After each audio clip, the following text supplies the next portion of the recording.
गद्यपाठ गोष्ट अरुणिमाची. लेखिका सुप्रिया खोत. गोष्ट अरुणिमाची या पाठाचा साहित्य प्रकार आहे आत्मकथन. त्यालाच आपण आत्मचरित्र म्हणतो किंवा त्यालाच आपण आत्मनिवेदन असंही म्हणतो. हा या पाठाचा साहित्य प्रकार आहे. या पाठात कोणते गाभा घटक लक्षात घ्यायचेत किंवा कोणते गाभा घटक लक्षात घेऊन हा पाठ आपल्या समोर ठेवलाय तो म्हणजे स्त्री पुरुष समानता, महिला व अन्य दुर्बल घटकांचे सबलीकरण. समाजामधल्या ज्या महिला आहेत किंवा अन्य काही दुर्बल घटक असतील, कमकुवत घटक असतील, त्यांचं सबलीकरण करायचं, त्यांना सक्षम करायचंय. हा प्रामुख्याने गाभा घटक लक्षात घेऊन हा पाठ तुमच्या समोर ठेवलेला आहे. या पाठातून कोणती मूल्य रुजवली जातात तर ती म्हणजे संवेदनशीलता, श्रमप्रतिष्ठा आणि राष्ट्रभक्ती. हे 3 मूल्य या पाठातून आपल्यावर रुजवली जाणार आहेत. हा पाठ आपल्याला काय जीवन कौशल्य शिकवतोय? जीवन जगण्यासाठी जी कौशल्य आवश्यक असतात तशी ही कोणती कौशल्य हा पाठ आपल्याला शिकवतोय तर ते म्हणजे स्वची जाणीव, म्हणजे स्वतःला ओळखा, स्वतःतल्या क्षमता ओळखा. त्यानंतर निर्णय क्षमता, जीवनामध्ये तुम्हाला योग्य तो निर्णय घेता आला पाहिजे. त्याचप्रमाणे ताणतणाव व्यवस्थापन करता आलं पाहिजे. जीवनामध्ये छोट्या मोठे अडथळे येत असतात, संकट येत असतात. त्यावेळेस आपल्या मनावर काही ताणतणाव निर्माण होतात. त्याचं व्यवस्थापन आपल्याला करता आलं पाहिजे योग्य पद्धतीने. हा एक जीवन कौशल्य या ठिकाणी या पाठातून आपल्याला शिकवला जातोय. त्याचप्रमाणे सर्जनशील विचार म्हणजे नवविचार आपण नेहमी स्वीकारला पाहिजे, त्याचा पुरस्कार केला पाहिजे. हे जीवन कौशल्य हा पाठ शिकवतोय. आणि शेवटचं म्हणजे समस्या निराकरण म्हणजे प्रॉब्लेम सॉल्व्हिंग. जीवनामध्ये जीवन जगताना छोट्या मोठ्या समस्या निर्माण होतात. त्या समस्याचं निराकरण, त्या समस्या दूर करण्याचा प्रयत्न आपल्याकडनं व्यवस्थित होणं गरजेचं आहे. अशा पद्धतीने ही एवढी जीवन कौशल्य हा पाठ आपल्याला शिकवत आहे. आता गोष्ट अरुणिमाची हा पाठ पाहण्यापूर्वी नेमकं याच्यामध्ये आपण काय लक्षात घ्यायचंय ते लक्षपूर्वक ऐका. पहा, तुकोबांचा अभंग आहे. असाध्य ते साध्य करिता सायास, कारण अभ्यास तुका म्हणे. या संत तुकाराम महाराजांच्या अभंगातून कोणता विचार मांडलाय तर तो नीट लक्षात घ्या. अभंग रचना अशी आहे किंवा अभंगाच्या ओळी अशा आहेत. असाध्य ते साध्य करिता सायास, कारण अभ्यास तुका म्हणे. असाध्य म्हणजे अशक्य, असाध्य गोष्टीही म्हणजे अशक्य गोष्टीही सततच्या प्रयत्नाने. इथं प्रयत्नाला या अभंगात शब्द आलाय सायास, हे लक्षात घ्या. तर असाध्य म्हणजे अशक्य गोष्टीही सततच्या प्रयत्नाने, सततच्या सायासाने, अभ्यासाने म्हणजे सरावाने साध्य होतात, म्हणजे शक्य होतात. तुम्ही तुमचा फक्त प्रयत्न प्रामाणिक चालू ठेवा. तुम्हाला अशक्य गोष्टी तुम्ही शक्य करू शकता, असाध्य गोष्टी तुम्ही साध्य करू शकता. इच्छाशक्तीच्या व प्रयत्नाच्या जोडीने अवघड गोष्टीही तुम्ही जीवनामध्ये साध्य करू शकता. असं म्हणतात पहा, नेपोलियनच्या डायरीत इम्पॉसिबल म्हणजे अशक्य असा शब्दच नव्हता. तेच तुकोबा सांगतात, कोणतीही गोष्ट इम्पॉसिबल नाही. तुम्ही प्रयत्न करा, तुम्हाला ती नक्कीच प्राप्त होऊ शकते. माझा प्रश्न एक असा आहे तुम्हाला की आपल्या जीवन यज्ञाला, आपण जे जीवन जगतोय ना जन्मापासून मृत्यूपर्यंत, हा एक यज्ञच आहे. पहा, आपल्या जीवन यज्ञाला कशाच्या समिधा, समिधा म्हणजे आहुती. आपल्याला माहिती आहे भारतीय संस्कृतीमध्ये होम हवन केलं जातं आणि त्या होम जे केले जातात, जो अग्नी पेटवला जातो, त्या अग्नीमध्ये वेगवेगळ्या वनस्पतींच्या काड्या टाकल्या जातात. त्याच्यामध्ये तूप टाकलं जातं आणि मग तो अग्नी जास्त प्रज्वलित होतो, हे आपल्याला माहित आहे. मग आपला हा एक जीवन यज्ञच आहे. मृत्यूपासून आपल्या जन्मापासून मृत्यूपर्यंत आपण हे जे जीवन जगतो, तो एक मोठा महायज्ञच आहे पहा. मग आपल्या जीवन यज्ञाला कशाच्या समिधा, समिधा म्हणजे आहुती अर्पण केल्याशिवाय आपले जीवन फुलू शकत नाही. तर त्याचं उत्तर आपल्याला असं देता येईल, आपलं जीवन जर आपल्याला फुलवायचं असेल तर आपण प्रयत्नांच्या समिधा म्हणजे प्रयत्नांची आहुती अर्पण केल्याशिवाय आपलं जीवन यज्ञ फुलू शकत नाही. आपल्याला आपलं जीवन चांगलं फुलवायचं असेल तर आपण प्रयत्नवादी असलं पाहिजे. आपल्या जीवनामध्ये आपण प्रयत्न, प्रत्येक गोष्टीचा प्रयत्न करीत राहिलं पाहिजे. असाध्य गोष्ट साध्य करण्याचा प्रयत्न केला पाहिजे, तरच आपलं जीवन फुलू शकतं. जीवनात प्रतिकूल तेच घडेल असे म्हणून कधी थांबायचं नसतं. प्रतिकूल परिस्थितीवर प्रयत्नांनीच खऱ्या अर्थानं आपल्याला मात करायची असते. पहा, मोठ्या माणसांची जीवने किंवा त्यांचं जर एकूण जीवनाचा आपण अभ्यास केला तर ही मोठ्या माणसांची जीवने ही महान असतात, मोठी असतात. कारण त्यांनी प्रतिकूल परिस्थितीवर मात केलेली असते. कठीण परिस्थितीवर त्यांनी मात केलेली असते. अनेक समस्यांवर त्यांनी मात केलेली असते. त्यांच्या खडतर मार्गाचा मागोवा म्हणजे आढावा घेऊन त्यांचे थोरपण आपण लक्षात घेणं गरजेचं आहे. प्रतिकूल परिस्थितीवर मात करण्याचे साहसच, धाडसच अनुकूल मार्गावर नेऊन पोहोचवत असतं आपल्याला. हाच विचार सुप्रिया खोत या लेखिकेने किंवा या सुप्रिया खोत यांच्या गोष्ट अरुणिमाची या आत्मकथनात्मक पाठातून मांडलेला आहे आणि तो विचार आपल्याला इथं लक्षात घ्यायचा आहे. आता आपण लेखिकेचा परिचय थोडक्यात लक्षात घेऊ. लेखिका सुप्रिया खोत, जन्म 1980, प्रसिद्ध लेखिका. विविध वृत्तपत्रांमधून व मासिकांमधून त्यांनी लेखन केलेलं आहे. महाराष्ट्र टाइम्स ही वृत्तपत्रांची नावं आहेत. महाराष्ट्र टाइम्स, पुढारी, कृषीवल यासारख्या विविध वृत्तपत्रांमधून त्यांनी अनेक प्रकारचे सदर लेखन केलेले आहेत. त्याचप्रमाणे छात्र प्रबोधन पुणे येथे सहाय्यक संपादिका म्हणून काही काळ त्या कार्यरत होत्या. असा आपल्याला त्यांचा थोडक्यात परिचय देता येईल. आता आपल्या समोर जो पाठ आहे, गोष्ट अरुणिमाची, हा पाठ पाहण्यापूर्वी आपण एक गोष्ट लक्षात घ्या की जिद्द, चिकाटी, दुर्दम्य महत्वाकांक्षा किंवा त्यालाच आपण इच्छाशक्ती म्हणू आणि प्रयत्नवाद. पुन्हा सांगतोय, जिद्द, चिकाटी, दुर्दम्य महत्वाकांक्षा म्हणजेच इच्छाशक्ती, प्रयत्नवाद याचे मूर्तिमंत उदाहरण म्हणजे अरुणिमा सिन्हा.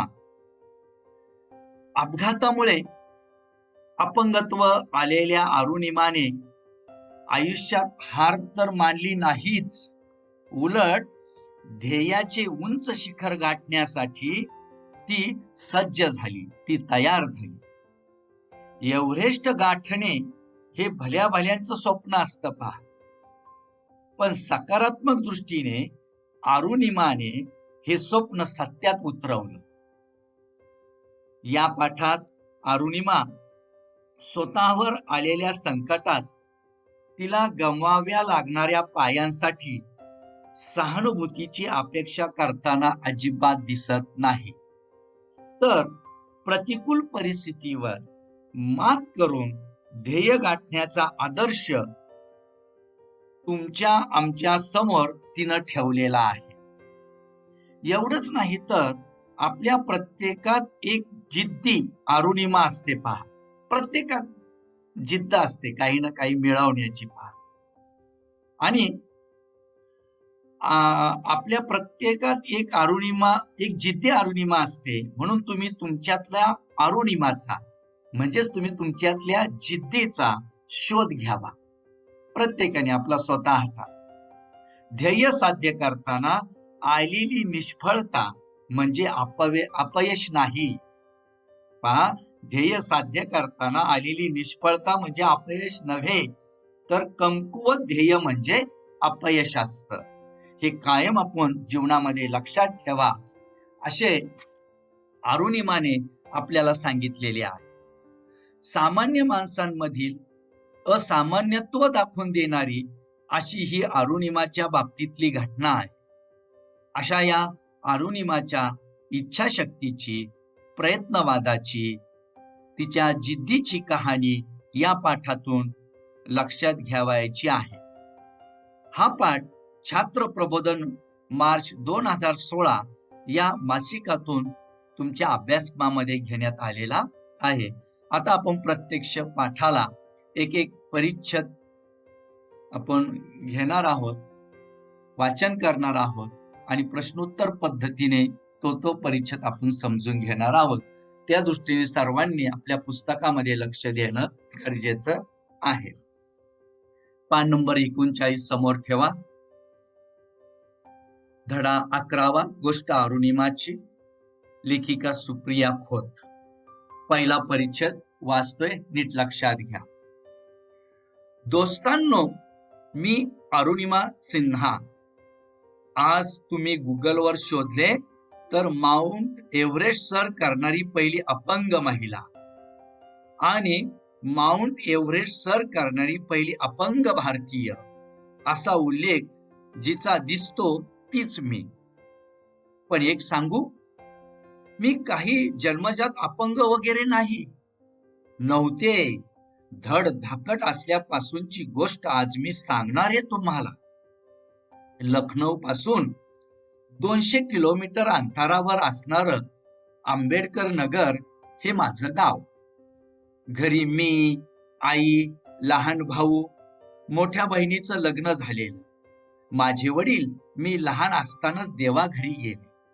आता भाईसाहेब म्हणजे मोठ्या बहिणीचे पती हेच काय ते आमच्या कुटुंबातले महत्वाचे निर्णय घेणारे. खेळांवर अतोनात प्रेम करणाऱ्या कुटुंबात मी जन्मले हे माझे अहोभाग्य. पण फुटबॉल आणि व्हॉलीबॉलची नॅशनल चॅम्पियनशिप मिळवल्यावर आता CISF ची नोकरी मिळते का बघ, म्हणजे खेळाशी जोडलेली राहशील, हा भाईसाहेबने दिलेला सल्ला मी शिरोधार्य मानला. त्यानुसार नोकरीसाठी अर्ज केला आणि कॉल लेटर आले देखील. पण फॉर्म मध्ये नेमकी माझी जन्मतारीखच चुकवलेली होती. हा घोळ निस्तारण्यासाठी दिल्लीला जाणे भाग होते. इथपर्यंत हा परिच्छेद लक्षात घ्या. आता त्याच्यावर आपण प्रश्नोत्तर पद्धतीने जाऊ. मी जे काही प्रश्न विचारतोय त्याचीच मी काही जी उत्तर तुमच्या समोर ठेवतोय त्याच्यामधनं हा पाठ लक्षात घेणं गरजेचं आहे. आता या परिच्छेदावर माझा पहिला प्रश्न असा आहे, अरुणिमा सिन्हा यांचा गुगलवर कोणता उल्लेख दिसतो? पाठाच्या आधारे आपण जर उत्तर दिलं तर आपल्याला त्याचं उत्तर असं सांगता येईल की माउंट एव्हरेस्ट सर करणारी पहिली अपंग महिला आणि माउंट एव्हरेस्ट सर करणारी पहिली अपंग भारतीय असा या अरुणिमाचा गुगलवर तुम्ही जर सर्च केला, त्याचा शोध घेतला तर असा उल्लेख तुम्हाला दिसून येईल. आता माउंट एव्हरेस्ट शिखर हे आपल्याला माहित आहे, नाव नेहमीच तुम्ही ऐकता. जगातील सर्वात उंच पर्वत शिखर आहे. हिमालय पर्वतातील या शिखराची उंची 8,848 मीटर आहे.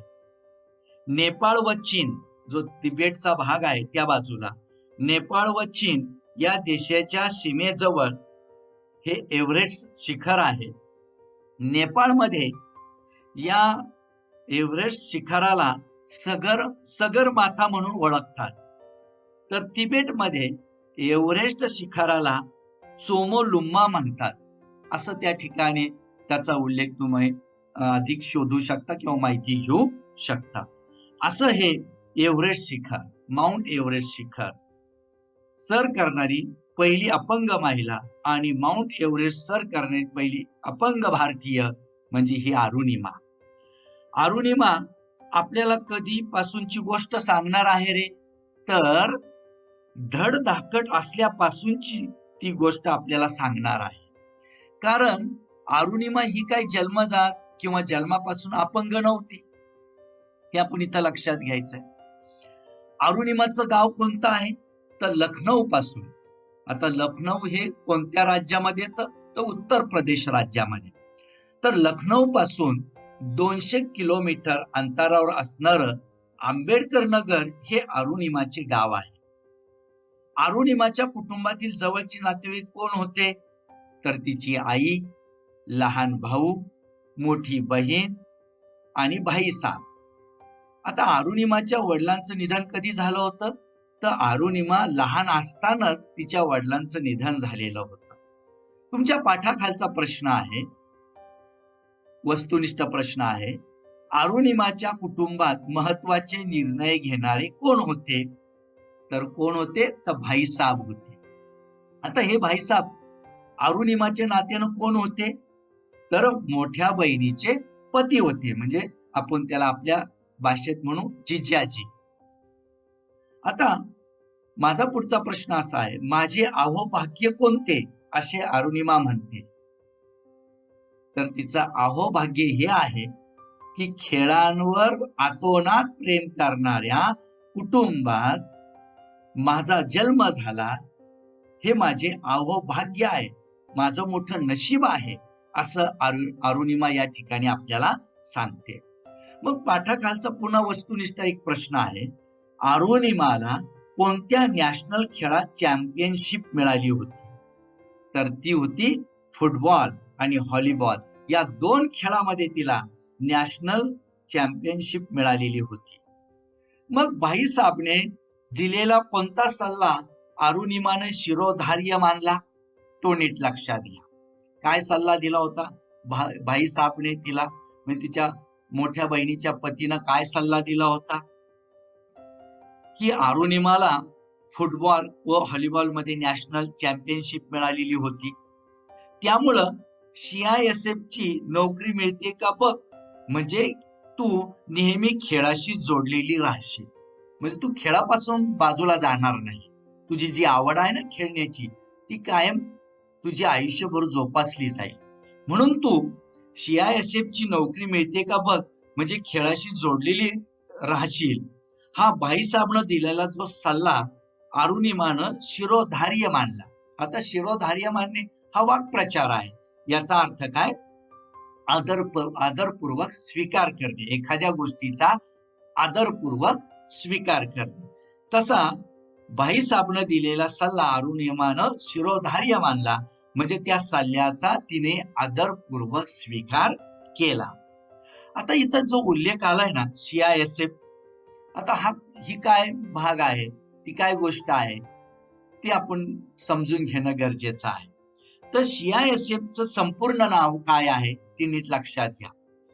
CISF म्हणजे सेंट्रल इंडस्ट्रियल सिक्युरिटी फोर्स, म्हणजेच काय मराठीमध्ये केंद्रीय औद्योगिक सुरक्षा बल असं त्याला आपण म्हणतो. आता हे केंद्रीय औद्योगिक सुरक्षा बल म्हणजे CISF हे एक अर्धसैनिक बल आहे. हे एक अर्धसैनिक बल आहे किंवा एक ते युनिट आहे, हे आपण लक्षात घ्या. याचं मुख्य कार्य काय आहे? तर याचं मुख्य कार्य सरकारी कारखाने म्हणजे सरकारच्या मालकीचे कारखाने किंवा इतर सरकारी उपक्रमांना सुरक्षा पुरवायची, त्याची सुरक्षता ठेवायची. तसेच देशातील विविध महत्वाच्या संस्थांना देखील सुरक्षा हे बल देत असतं. या बलाची स्थापना 1969 साली झाली आहे. कोणाचा तरी ऑडिओ चालू आहे, तो बंद करा. या बलाची स्थापना 1969 साली झाली आहे. कोणाचा तरी ऑडिओ चालू आहे, तो बंद करा. या बलाची स्थापना 1969 साली झाली आहे. या अर्धसैनिक बलाची संख्या जवळजवळ 1.5 लाख आहे. पहा, त्या युनिटची संख्या किती आहे? अर्धसैनिक बलाची संख्या जवळजवळ 1.5 लाख आहे. हे अर्धसैनिक बल सरकारी उपक्रमांशिवाय देशातील अंतर्गत सुरक्षा, विशिष्ट महत्वाच्या व्यक्तीची सुरक्षा, मेट्रो रेलची सुरक्षा, त्याचप्रमाणे महत्वाचं म्हणजे परमाणु सुरक्षा म्हणजे अणुकेंद्राची सुरक्षा, त्याचप्रमाणे ऐतिहासिक स्थळांची सुरक्षा इत्यादी सुरक्षाचे काम ही संस्था करते. पहा, हे लक्षात घ्या. त्याच्यामध्ये ही अरुणिमा नोकरी करण्यास इच्छुक होते, हे आपल्याला लक्षात द्यायचं. त्याला या ठिकाणी CISF म्हटलं गेलेलं आहे, किंवा त्यालाच मराठीमध्ये म्हणायचं केंद्रीय औद्योगिक सुरक्षा बल आणि इंग्रजीमध्ये म्हणायचं सेंट्रल इंडस्ट्रियल सिक्युरिटी फोर्स. हे आपण इथं लक्षात घेतलेलं आहे. आता अरुणिमाला दिलेलं जाणे भाग का पडलं रे, तर ते नीट लक्षात घ्या. भाईसाहेबने दिलेल्या सल्ल्यानुसार अरुणिमाने CISF कडे नोकरीसाठी अर्ज केला. तिला कॉल लेटर आलं, म्हणजेच काय, नोकरीचे नेमणुकीपूर्वीचे पत्र आलं. परंतु त्या फॉर्म मध्ये नेमकी तिची जन्मतारीख चुकवलेली होती. आणि हा जो घोळ निस्तारण्यासाठी, आता निस्तारणे म्हणजे काय, केलेली चूक सुधारण्यासाठी अरुणिमाला दिल्लीला जाणं भाग होतं. आता पाठाखालचा प्रश्न आहे, वस्तुनिष्ठ प्रश्न आहे. भाईसाहेब यांनी दिलेला सल्ला शिरोधार्य मानला. या कृतीतून अरुणिमाचा कोणता गुण दिसून येतो, असा वस्तुनिष्ठ प्रश्न तुमच्या पाठाखाली आहे. त्याचं उत्तर आपल्याला देता येईल की वडीलधाऱ्या व्यक्तींचा आदर करणे. हा भाईसाहेब यांनी दिलेला सल्ला अरुणिमानं शिरोधार्य मानला. या कृतीतून अरुणिमाचा वडीलधाऱ्या व्यक्तीचा आदर करणे हा गुण त्या ठिकाणी आपल्याला दिसून येतो. त्यानंतर पाठाखालचा एक प्रश्न असा आहे की अरुणिमाचा ध्येयवादी दृष्टिकोन स्पष्ट करणाऱ्या कृती कोणत्या. आता आपण हा जो परिच्छेद वाचलाय ना, त्या परिच्छेदाच्या आधारे तुम्हाला उत्तर द्यायचं. काय प्रश्न आहे पाठाखालचा? अरुणिमाचा ध्येयवादी दृष्टिकोन स्पष्ट करणाऱ्या कृती कोणत्या. तर 2 कृती इथं या परिच्छेदाच्या आधारे मांडायच्या. त्या म्हणजे पहिली कृती, फुटबॉल व व्हॉलीबॉल या खेळांची नॅशनल चॅम्पियनशिप तिनं मिळवली. याच्यातून अरुणिमाचा ध्येयवादी दृष्टिकोन लक्षात घेण्यासारखा आहे. आणि दुसरं, खेळाशी जोडलेली राहण्यासाठी CISF मध्ये नोकरी मिळवण्याचा प्रयत्न करणे. म्हणजे या 2 गोष्टींमधनं अरुणिमाचा ध्येयवादी दृष्टिकोन आपल्याला लक्षात येतो, किंवा या ध्येयवादी दृष्टिकोन स्पष्ट करणाऱ्या या कृती आपल्याला या ठिकाणी लक्षात येतात. आता आपण पुढच्या परिच्छेद जो आहे त्याकडे आपण वळूया. 11 एप्रिल 2011चा हा दिवस. लखनौ स्टेशन गर्दीनं फुललेलं. पद्मावती एक्सप्रेस मध्ये कसेबसे चढत गर्दीतून मुसंडी मारत शिताफीने मी कॉर्नर सीट पटकावली. गाडीनं वेग घेतला आणि माझे विचारचक्र सुरू झाले. बस एवढे कागदपत्रांचे काम झाले की झालेच आपले पक्के. अचानक माझे लक्ष वेधून घेतले ते मला घेरून उभ्या असणाऱ्या तरुणांनी. त्यांचे लक्ष माझ्या गळ्यातल्या सोन्याच्या चेनवर होते. मीही काही कच्च्या गुरुची चेली नव्हते. त्यांनी डाव साधण्याचा प्रयत्न करताच जेवढी होती नव्हती तेवढी ताकद एकवटून मी माझ्याजवळ येणाऱ्या प्रत्येकाला लाथाबुक्क्यांचा प्रसाद द्यायला सुरुवात केली. म्हणजे मार चोप द्यायला सुरुवात केली.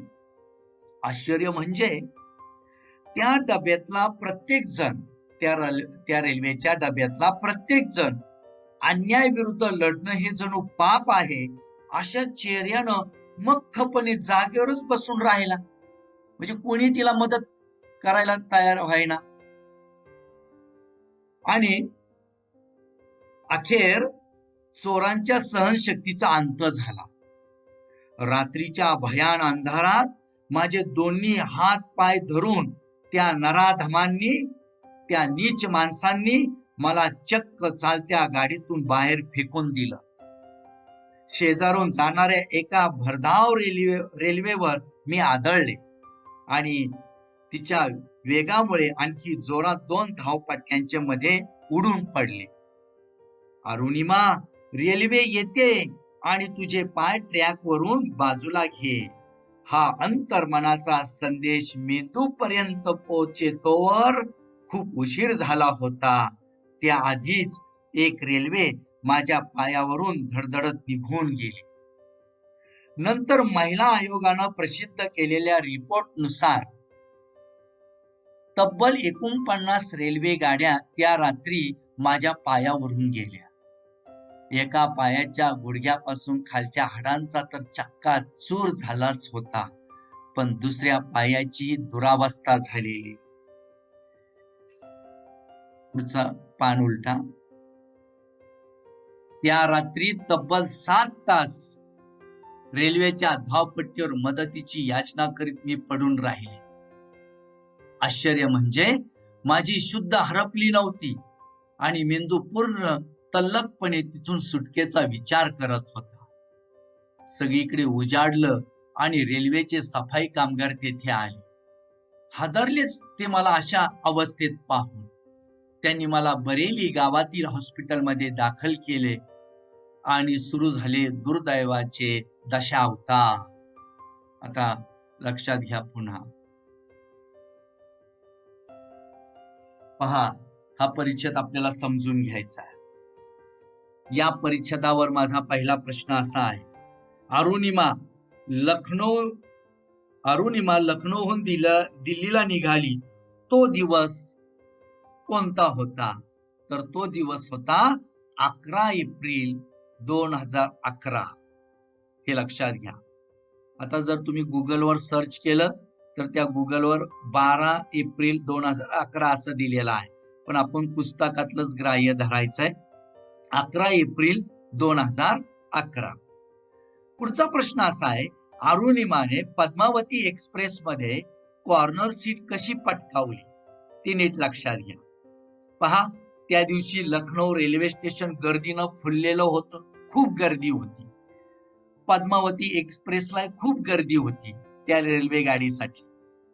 त्यात कसे बसे म्हणजे अतिशय नाईलाजाने, मोठ्या कष्टाने, अनिच्छेने जमेल तसे त्या ठिकाणी त्या रेल्वे गाडीमध्ये चढत, गर्दीतून मुसंडी मारत, अतिशय शिताफीने म्हणजे अतिशय चपळाईनं, शिताफीने म्हणजे अतिशय चपळाईनं अरुणिमानं कॉर्नर सीट म्हणजे कडेचं आसन इथं पटकावलं.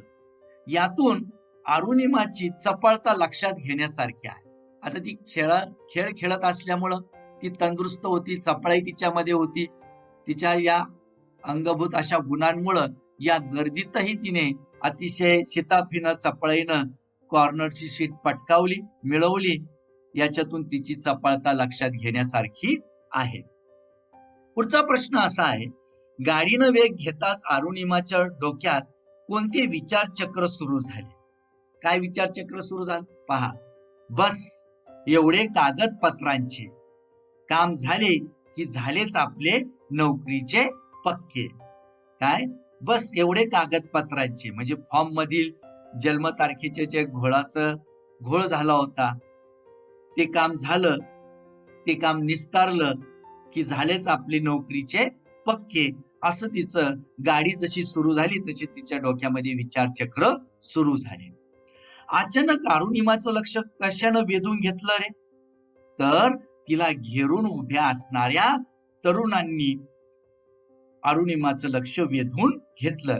तिच्या ही गोष्ट लक्षात आली. या तरुणांचे लक्ष कशाकडे होतं? तर अरुणिमाच्या गळ्यात असलेल्या सोन्याच्या चेनवर त्या तरुणांचं लक्ष होतं. पुढचा प्रश्न असा आहे, मी कोणत्या गुरुची चेली नव्हते असे अरुणिमा म्हणते. मग त्याचं उत्तर काय आहे की ती म्हणते मी कच्च्या गुरुची चेली नव्हते. आता ते नीट लक्षात घ्या. कच्च्या गुरुची चेली नसणे. आता कच्च्या गुरुची चेली नव्हते याचा अर्थ आपल्याला माहित आहे, गुरु आपल्याला घडवतो. चांगला गुरु शिष्याला चांगला घडवतो.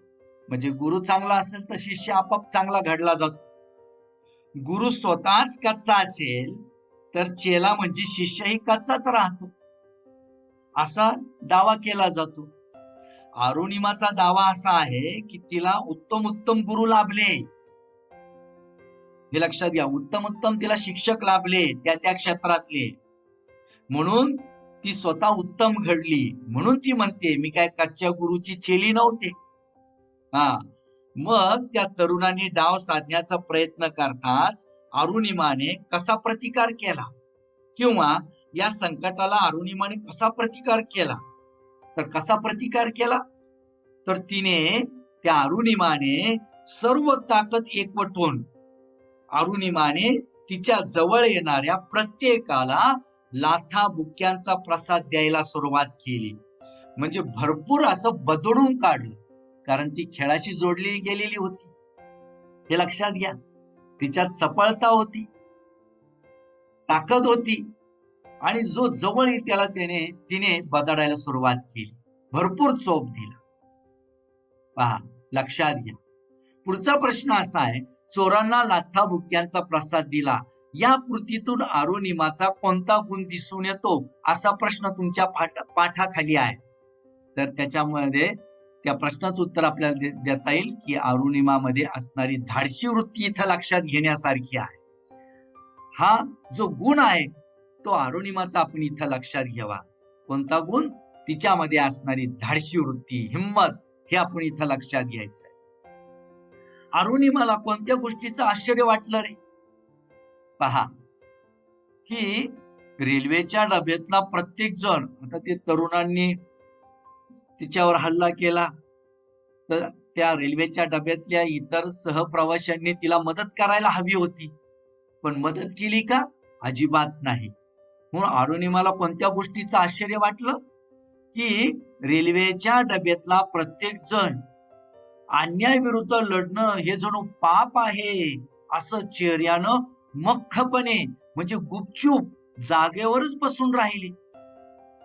या गोष्टीचं अरुणिमाला आश्चर्य वाटलं. त्या डब्यातल्या सहप्रवाशांनी लक्षात घ्यायला पाहिजे होतं की ही एक असह्य महिला आहे, वाद विकोपाला गेलेला आहे. या सगळ्या गोष्टी लक्षात घेऊन अरुणिमाबद्दल प्रवाशांपैकी काही जणांनी तिच्याबद्दल कणव दाखवायला पाहिजे होती, सहानुभूती दाखवायला पाहिजे होती, आणि त्या दृष्टीनं सहकार्याची वृत्ती त्या ठिकाणी दाखवायला पाहिजे होती. पण या गोष्टी तिथं घडून आलेल्या दिसल्यात का? अजिबात नाही. अरुणिमाबद्दल प्रवाशांपैकी एकालाही तिची कणव आली नाही, सहानुभूती दाखवली नाही, सहकार्याची वृत्ती त्या ठिकाणी कुठली दिसून आली नाही. या सगळ्या गोष्टीचं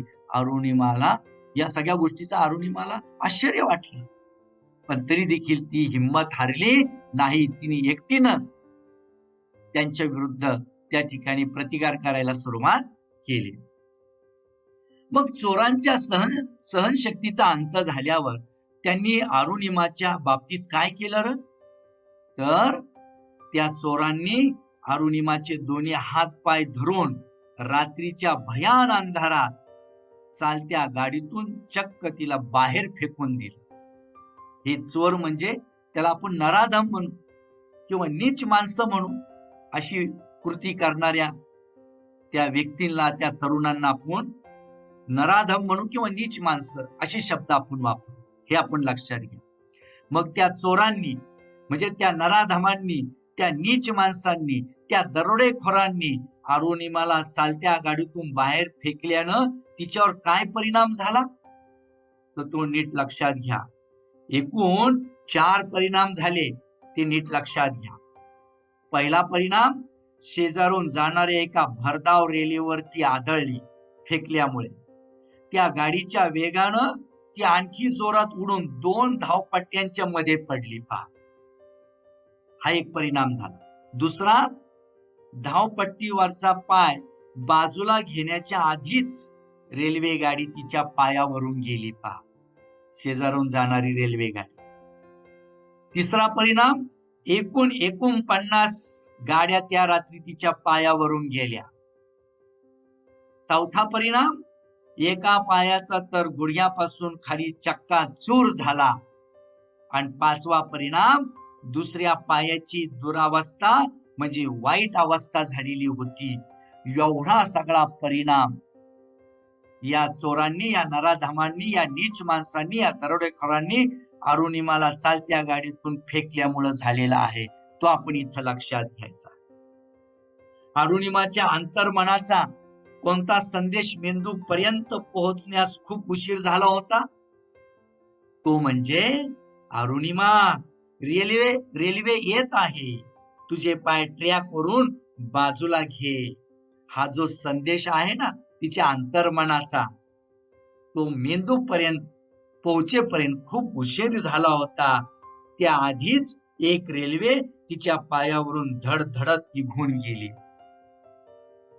महिला आयोगाने कोणता रिपोर्ट प्रसिद्ध केला, तर तब्बल त्या रात्री 49 रेल्वे गाड्या त्या रात्री अरुणिमाच्या पायावरून गेल्या. हा रिपोर्ट त्या महिला आयोगानं तो रिपोर्ट प्रसिद्ध केलेला आहे. तिच्या पायावरनं त्या रात्री 49 गाड्या गेल्या. आता हा महिला आयोग काय आहे, राष्ट्रीय महिला आयोग, तो नीट लक्षात घ्या. राष्ट्रीय महिला आयोग म्हणजे ही भारताच्या संविधानातील तरतुदीनुसार, म्हणजे भारतीय राज्यघटनेच्या तरतुदीनुसार भारत सरकारने 1992 मध्ये स्थापन केलेली ही वैधानिक एक संस्था आहे. महिलांसाठी संवैधानिक आणि विधिविषयक सुरक्षा उपायांचा आढावा घेण्याचं काम हे महिला आयोग करत असतं. महिलांना प्रभावित करणाऱ्या सर्व धोरणात्मक बाबीवर सरकारला सल्ला देण्याचं काम हे महिला आयोग करत असतं. ही आयोगाची कार्य आपल्याला सांगता येतील. आणि अशा या राष्ट्रीय महिला आयोगानं दुसऱ्या दिवशी रिपोर्ट प्रसिद्ध केला की त्या अरुणिमाच्या पायावरनं तब्बल 49 रेल्वे गाड्या गेलेल्या आहेत. हे आपण इथं लक्षात घ्यायचं आहे. अरुणिमा किती तास व कुठे मदतीची याचना करत पडून होती, तर त्या रात्री तब्बल 7 तास मदतीची याचना करत त्या रेल्वे रुळावर म्हणा, त्या पटरीवर म्हणा, ती 7 तास त्या ठिकाणी मदतीची याचना करून पडून राहिलेली होती रेल्वेच्या त्या धावपट्टीवर. एवढा भयान अपघात होणे अरुणिमाबाबत कोणती आश्चर्यकारक गोष्ट दिसून येते रे, ती नीट लक्षात घ्या. अरुणिमाची शुद्ध हरपली नव्हती, ती पूर्णतः भानावर होती. ती खेळाडू होती पहा, जिद्दी होती, इच्छाशक्ती होती जीवन जगण्याची, म्हणून या सगळ्या गोष्टी होत्या पहा तिच्यामध्ये. अरुणिमाची शुद्ध हरपली नव्हती, ती भानावर होती आणि मेंदू पूर्ण तल्लक होता पहा. म्हणजे मेंदू तल्लक असते, तल्लक म्हणजे तो तीक्ष्ण होता, अत्यंतिक हुशार होता. बुद्धी तिची शाबूत होती, सोप्या भाषेत सांगायचं म्हणजे. तिथून सुटकेचा ती विचार करत होती. हे या ठिकाणी अरुणिमाच्या बाबतीत आश्चर्यकारक गोष्ट होती, ती आपण इथं समजून घेणं गरजेचं आहे. अरुणिमाची भयान अवस्था पण कोण हादरलं रे, तर सकाळी उजाडल्यावर रेल्वेचे सफाई कामगार तेथे आले त्यांनी अरुणिमाची अवस्था पाहून, ती सगळी अवस्था पाहून ती हादरूनच गेली. या रेल्वे सफाई कामगारांनी अरुणिमाला कोठे दाखल केले? तर बरेली गावातील हॉस्पिटलमध्ये दाखल केले. आणि माझ्या नशिबात काय सुरू झाले अशी अरुणिमा म्हणते, दुर्दैवाचे दशावतार. दुर्दैव म्हणजे वाईट, दैव नशीब, ते भोग तिच्या जीवनाचे वेगवेगळे अवतार आता दाखवायला तिने सुरुवात केली होती. वाईट गोष्टीचे अवतार आता वेगवेगळे दिसायला येऊ लागले. ते आपल्याला पुढच्या परिच्छेदामध्ये लक्षात घ्यायचे. माझ्यावर या परिच्छेदावर माझा शेवटचा प्रश्न आहे की रेल्वे गाडीत अरुणिमावर झालेल्या हल्ल्याचे वर्णन वाचल्यावर तुमच्या मनात आलेले विचार लिहा. आता हे तुम्ही जे वाचलंय, मी वाचलंय, हा सगळा प्रसंग, ही घटना तुम्ही लक्षात घेतलीये. या घटनेवरून, या प्रसंगावरून तुम्हाला काय वाटतं? तुमच्या मनाला काय वाटतं? तुमच्या मनात काय विचार आले? हे सगळं तुमच्या स्वभाषेमध्ये, स्वमतामध्ये तुम्हाला 1-2 परिच्छेदामध्ये या प्रश्नाचं उत्तर लिहिता आलं पाहिजे. प्रत्येक जण वेगळ्या पद्धतीने विचार करून या घटनेबाबत, या प्रसंगाबाबत मांडू शकतो. हे काय याचं मी जे काय उत्तर सांगेल तेच असेल असं नाही. तुम्ही तुमच्या कल्पनेने, तुमच्या विचारानुसार ही हृदयद्रावक जी घटना आहे, तुमच्या मनाला कशी स्पर्श करते, त्यानुसार तुम्ही या प्रश्नाचं उत्तर लिहायचं आहे. आता आपण पुढच्या परिच्छेद जो आहे तो नीट लक्षात घेऊ.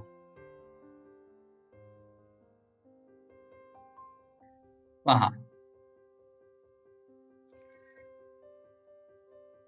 बरेलीच्या त्या हॉस्पिटलमध्ये ना भूलतज्ञ होता, ना मला देण्यासाठी पुरेसे रक्त. सचिंत झालेले डॉक्टर व सहकार्यांना मीच धीर दिला, म्हणजे अरुणिमानेच धीर दिला डॉक्टरांना. काय काय धीर दिला? डॉक्टर, नाहीतरी माझ्या पायाची चाळण झालेलीच आहे. आता भूल न देताच तुम्ही तो कापलाच, म्हणजे आता भूल न देताच तुम्ही तो कापला तरी चालेल. डॉक्टर व त्यांच्या सहकार्यांनी स्वतःच 1 युनिट रक्त मला दिले आणि माझ्या देखतच माझा पाय कापला गेला. इकडे मी जीवन मरणाच्या सीमेरेषेवर होते, पण हॉस्पिटल बाहेरच्या जगात एक वेगळेच नाट्य घडत होते. फुटबॉल आणि व्हॉलीबॉल चॅम्पियन युवती 7 तास जखमी अवस्थेत उपचाराविना पडून राहिली. ही बातमी प्रसार माध्यमांनी उचलून धरली, म्हणजे वृत्तपत्रांनी, इलेक्ट्रॉनिक मीडियाने ही बातमी उचलून धरली. पहा, एक लक्षात घ्या, इकडे मी जीवन मरण्याच्या सीमेरेषेवर होते, पण हॉस्पिटल बाहेरच्या जगात एक वेगळेच नाट्य घडत होते. फुटबॉल आणि व्हॉलीबॉल चॅम्पियन युवती 7 तास जखमी अवस्थेत उपचाराविना पडून राहिली. ही बातमी प्रसार माध्यमांनी उचलून धरलेली. तत्कालीन क्रीडा मंत्र्यांनी मला दिल्लीच्या एम्स मध्ये हलवले. मोठा हॉस्पिटल आहे. राष्ट्रीय खेळाडू असल्यानं अतिउच्च दर्जाच्या सुविधा मला मिळाल्या. पण शल्य एकच होतं की प्रसार माध्यमांमध्ये वाटेल त्या वावड्या उठत होत्या, अफवा उठत होत्या. अरुणिमाकडे प्रवासाचं तिकीट नव्हतं म्हणून तिने रेल्वेतून खाली उडी मारली. इथपासून ते अरुणिमाने आत्महत्याचा प्रयत्न केला, इथपर्यंत काहीही छापून येत होता. तब्बल 4 महिने एम्स मध्ये, म्हणजे त्या हॉस्पिटलमध्ये राहिल्यानंतर शारीरिक जखमांवर मलमपट्टी झाली होती, पण या मानसिक जखमांचे घाव अंतरंग घायर करणारे होते. मी आणि माझं ढालीप्रमाणे रक्षण करणारं कुटुंब, आम्ही सत्य परिस्थिती ओरडून सांगत होतो, पण ती ऐकण्यासाठी ना कोणाला वेळ होता ना रस होता.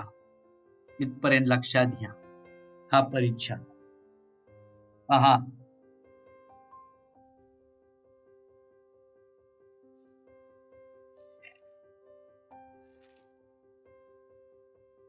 प्रश्न असा आहे, बरेलीच्या हॉस्पिटलमध्ये कोणत्या गोष्टीची कमतरता होती?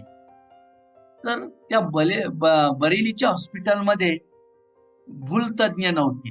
म्हणजे शस्त्रक्रियेच्या वेळी बधिरता आणण्यासाठी किंवा शुद्ध तात्पुरती अ, हरपण्यासाठी किंवा शस्त्रक्रियेच्या वेळी बधिरता आणण्यासाठी किंवा बेशुद्ध करण्यासाठी दिलेलं गुंगीचं औषध, त्याला आपण भूल म्हणतो. असे भूलतज्ञ त्या ठिकाणी नव्हते आणि पुरेसे रक्त त्या ठिकाणी नव्हतं. या सगळ्या गोष्टीची कमतरता त्या बरेली गावातील हॉस्पिटलमध्ये होती पहा. उलट अरुणिमा यांनी कोणाला धीर दिला? तर सचिंत असलेले डॉक्टर आणि त्यांच्या सहकाऱ्यांना अरुणिमानच धीर दिला. आता इथं शब्द आले सचिंत. सचिंत म्हणजे चिंतातूर, काळजीत. आता करायचं काय? कारण इथं भूलतज्ञ नाही, शिवाय इथं रक्ताचा पुरेसा साठा नाही. मग या अरुणिमावर कशा पद्धतीने उपचार करायचा, कसं ऑपरेशन करायचं, अशा काळजीमध्ये, अशा चिंतेमध्ये तिथले डॉक्टर होते, तिथल्या परिचारिका होत्या. हे आपण इथं लक्षात घ्यायचंय. उलट अरुणिमानं त्यांना धीर दिला. हे लक्षात घ्या. डॉक्टरांना धीर दिला. त्या काळजीत असणाऱ्या, त्या चिंतातूर असणाऱ्या डॉक्टरांना, त्या परिचारिकांना या ठिकाणी अरुणिमानं धीर दिला पहा. हे लक्षात घ्या. सचिंत म्हणजे चिंतातूर किंवा काळजीत. धीर देऊन डॉक्टर व त्यांच्या सहकाऱ्यांना अरुणिमानं काय सांगितले? नाहीतरी माझ्या पायाची चाळण झालेलीच आहे. आता भूल न देताच तुम्ही तो कापला तरी चालेल. यातून त्या अरुणिमाची पराकुटीची धैर्यता लक्षात येते. पराकुटीचं धैर्य लक्षात घेण्यासारखं आहे पहा त्या अरुणिमाचं या वाक्यामधनं. यावर डॉक्टर व त्यांच्या सहकार्याने अरुणिमाबाबत काय केलं? तर त्यांनी त्या डॉक्टर व त्यांच्या सहकार्यांनी त्यांचे स्वतःचे 1 युनिट रक्त अरुणिमाला दिलं आणि अरुणिमाचा भूल न देताच तो पाय कापून टाकला. हे लक्षात घ्या. अरुणिमा कशाच्या सीमेरेषेवर होती रे? तर अरुणिमा जीवन मरणाच्या सीमेरेषेवर होती. तिला जीवन मिळेल का ती मृत्यू पावेल अशा सीमेरेषेवर त्या ठिकाणी ती अरुणिमाची अवस्था होती पहा. पण दुर्दम्य इच्छाशक्ती पहा तिच्यामध्ये कशी होती, हे आपण इथं लक्षात घ्यायचंय. पुढचा प्रश्न असा आहे, हॉस्पिटल व बाहेरच्या जगात कोणते वेगळे नाट्य घडत होते किंवा प्रसार माध्यमांनी कोणती बातमी उचलून धरलेली होती ते आपण इथं लक्षात घ्यायचं आहे. काय होतं हॉस्पिटलच्या बाहेर त्या ठिकाणी हॉस्पिटल बाहेरच्या जगात कोणतं नाट्य घडत होतं किंवा प्रसार माध्यमांनी कोणती बातमी उचलून धरली होती की फुटबॉल आणि व्हॉलीबॉल चॅम्पियन युवती 7 तास जखमी अवस्थेत उपचाराविना पडून राहिली. ही बातमी प्रसार माध्यमांनी उचलून धरली. त्यामुळं सगळे समाज त्या ठिकाणी, सरकार सगळे त्या ठिकाणी हादरून गेले आणि सगळ्यांचं लक्ष त्या गोष्टीकडे गेलं. तत्कालीन क्रीडा मंत्र्यांनी अरुणिमाबाबत कोणती दखल घेतली? तर काय दखल घेतली? अरुणिमाला तत्काळ दिल्लीच्या एम्स हॉस्पिटलमध्ये हलवून राष्ट्रीय खेळाडू असल्यानं तिला अतिउच्च दर्जाच्या सुविधा उपलब्ध करून देण्याचा निर्णय घेतला. तिला त्या हॉस्पिटलमध्ये हलवण्यात आलं. आता हे एम्स हॉस्पिटल याचा लॉंग फॉर्म काय आहे? All India institute of medical science. यालाच मराठीत म्हणतात अखिल भारतीय वैद्यक विज्ञान संस्था किंवा अखिल भारतीय आयुर्विज्ञान संस्थान असं त्याचं मराठीमध्ये आपल्याला नामकरण सांगता येईल. आणि अशा या मोठ्या हॉस्पिटलमध्ये तत्कालीन क्रीडा मंत्र्यांच्या सहकार्यानं तिला अतिउच्च अशा सुविधा त्या हॉस्पिटलमध्ये देण्यात आल्या. पण अरुणिमाला कोणत्या गोष्टीचं शल्य होतं रे? शल्य म्हणजे सल म्हणजे टोचणी. कोणत्या गोष्टीची टोचणी होती किंवा अरुणिमाविषयी कोणत्या वावड्या, कोणत्या अफवा उठल्या होत्या? तर त्या नीट लक्षात घ्या. अरुणिमाकडे प्रवासाचं तिकीट नव्हतं म्हणून तिने रेल्वेतून खाली उडी मारली. इथपासून ते अरुणिमाने आत्महत्याचा प्रयत्न केला अशी काहीही वृत्तपत्रातून छापून येत होतं. या गोष्टीचं शल्य, या गोष्टीची सल किंवा या गोष्टीची टोचणी त्या ठिकाणी अरुणिमाला होत्या, किंवा या वावड्या या अफवा ज्या उठत होत्या, या सगळ्या गोष्टीचं तिला शल्य होतं, तिला टोचण्या होत्या. पहा, धड्याखालचा पाठाखालचा प्रश्न आहे. अरुणिमाविषयी उठलेल्या या अफवांबाबत तुमची प्रतिक्रिया सांगा. तुम्ही तुमचं मत सांगायचं, तुमची प्रतिक्रिया व्यक्त करायची. स्वमतावरचा हा प्रश्न आहे. तर याचं उत्तर आपल्याला काय देता येईल? साधारणतः की समाजातील काही लोकांनी व प्रसार माध्यमांनी एकंदरीत परिस्थितीचा विचार न करता, म्हणजे कसं झालं, उचलली जीभ लावली टाळूला, असं आपलीकडे समाजात उक्ती आहे. म्हणजे काही कुठला विचार नाही करायचा, काही समजून नाही घ्यायचं, आणि जे वाटन ते बोलायचं. त्याला आपण म्हणतो उचलली जीभ लावली टाळूला. त्या उक्तीप्रमाणे काही लोकांनी, काही प्रसार माध्यमांनी एकंदरीत त्या परिस्थितीचा विचार न करता या म्हणीप्रमाणे अरुणिमाबाबत अफवा उठवल्या होत्या. अलीकडे प्रामाणिकपणावरील, सज्जनपणावरील समाजाचा विश्वास उडत चाललेला आहे. त्यामुळं कोणाच्याही चांगल्या कृतीतून, चांगल्या गोष्टीतून वाईट अर्थ काढण्याची सवय समाजाला लागलेलीच आहे. अरुणिमा सारख्या ध्येयवेड्या व्यक्तीबाबत असे होणे म्हणजे आकाशामध्ये झेप घेण्यासाठी तत्पर असणाऱ्या पक्षाचे पंख छाटल्यासारखं आहे, हे आपण इथं लक्षात घ्यायचंय.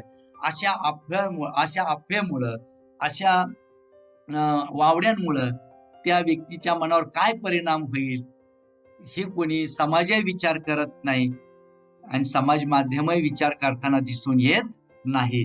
हे आपल्याला खऱ्या अर्थाने या गोष्टीतून आपण लक्षात घेणं गरजेचं आहे. तर अरुणिमाने एम्स मध्ये किती महिने उपचार घेतले? तर तब्बल 4 महिने त्या हॉस्पिटलमध्ये उपचार घेतले. मग अरुणिमाच्या शारीरिक जखमांवर मलमपट्टी झाली होती, पण या मानसिक जखमांचे घाव अंतरंग घायाळ करणारे होते. या वाक्यातून कोणता विचार स्पष्ट होतो? तर तो विचार लक्षात घ्या की अरुणिमाबाबत समाजात वेगवेगळ्या अफवा उठत होत्या. अफवांचं पेव फुटलं होतं. त्यामुळे अरुणिमाचं मन हेलावून गेलं. त्या अफवांमुळे खऱ्या अर्थाने ती जास्त दुःखी झाली. सत्य परिस्थिती वेगळी होती हे जाणून घेण्याच्या मनस्थितीत कोणीच नव्हतं. शरीरावरील वळ, शरीरावरचे घाव बुजतात, पण मनावरील शाब्दिक घाव, शाब्दिक वळ बुजत नाहीत. ते आयुष्यभर मनाला टोचणी देत असतात. हा विचार या वाक्यातून मांडला गेलेला आहे, आणि तो इथं आपण लक्षात घेणं गरजेचं आहे. अरुणिमाबाबतची सत्य परिस्थिती कोण ओरडून सांगत होतं? तर स्वतः अरुणिमा सांगत होती, व तिचे ढालीप्रमाणे रक्षण करणारे कुटुंब त्या ठिकाणी सांगत होतं. सर्व संकटे स्वतः झेलून दुसऱ्याचे रक्षण करणारे, ढालीप्रमाणे रक्षण करणं म्हणजे काय? सर्व संकटे स्वतः झेलून दुसऱ्याचं रक्षण करणारे, असे ढालीप्रमाणे रक्षण करणार त्या अरुणिमाचं कुटुंब. मग तिची आई, तिचा भाऊ, तिची मोठी बहीण, तिचे जिजाजी म्हणजे भाई साहेब, हे सगळे समाजाला ओरडून सांगत होते सत्य परिस्थिती. ती स्वतः सांगत होती, पण कोणाची ती ऐकून घेण्याची मानसिकता नव्हती. पहा, परंतु त्या बाबतीत समाजाची मानसिकता कशी होती? अरुणिमा बाबतची सत्य परिस्थिती ऐकण्यासाठी ना कोणाला वेळ होता, ना कोणाला त्यात रस होता, आवड होती. अशी समाजाची मानसिकता या ठिकाणी आपल्याला दिसून येते, आणि त्याचं खऱ्या अर्थानं अरुणिमाला दुःख झालेलं आहे. पण त्याच्यातूनही ती भविष्यामध्ये सावरलेली आहे, हे आपण, आणि समाजाला तिने आपल्या कृतीतून दाखवून दिलेलं आहे की माझं काय खरी सत्य परिस्थिती होती, ही तिने भविष्यात कृतीतून दाखवून दिलेलं आहे. ते आपण पुढच्या तासिकेला लक्षात घेऊ, कारण आता 9 वाजलेले आहेत, आणि कारण पूर्ण पाठ हा काही संपूर्ण होऊ शकणार नाही. तर पुढचे जे परिच्छेद आहेत ते आपण पुढच्या तासिकेला